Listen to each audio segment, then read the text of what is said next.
Rënja e marrëveshjeve tregtare të Shqipërisë me vendet jashtë Bashkimit Evropian, siç e parashikon kapitulli 30 i bisedimeve të anëtarësimit, kur vendi të bëhet pjesë e BE-s, ka hyrë në fazën e veprimit. Televizioni publik mësoi se palët e tjera të këtyre marrëveshjeve janë njoftuar ndërkohë. Janë njoftuar palët paraprake që në momentin që Shqipëria bëhet pjesë e Bashkimit Evropian, marrëveshjet ku Shqipëria është aktualisht pushojnë së qeni në fuqi.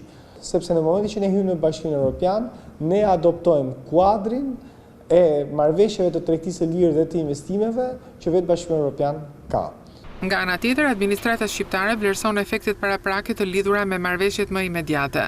Me Britaninë, me Turqinë, të cilat janë marrëveshje të rëndësishme, por të cilat do duhet të rishikohen tashmë ose do të përcaktohen në kuadër të marrëveshjeve që Bashkimi Evropian ka me këto dy vende. Bie kuptohet edhe marrëveshja e CEFTA-s, marrëveshja e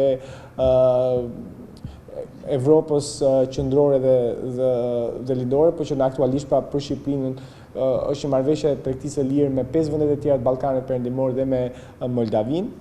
Bie edhe marrëveshja stabilizim asocimit, që është marrëveshja që deri tani rregullon marrëdhëniet tregtare tonat me Bashkimin Evropian. Praktika parashikon edhe aspektin tjetër pozitiv të lidhjes së marrëveshjeve të reja, edhe si rrjedhoi e kuadrit të ri të marrëveshjeve që po hap vetë Bashkimi Evropian. Bashkimi Evropian është një tradëtiv të jashtëzakonshme për disa vitesh për të patur një marrëveshje tregtie të lirë me Mercosurin, me bllokun e Amerikës Jugore. Ka kuptohet diskutime për të krijuar lehtësive në mos marrëveshje të tregtisë së lirë me Indinë, me Japoninë, me vendet e tjera të paqësorit, Korenë, Zelandën e Re, Australinë.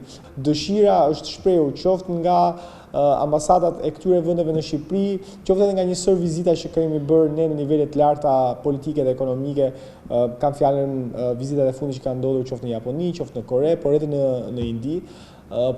Dhe fal një kuadër të ri tregtar, ne mund të kemi mundësi vërtet të përfitojmë nga këto mundësi të tjera.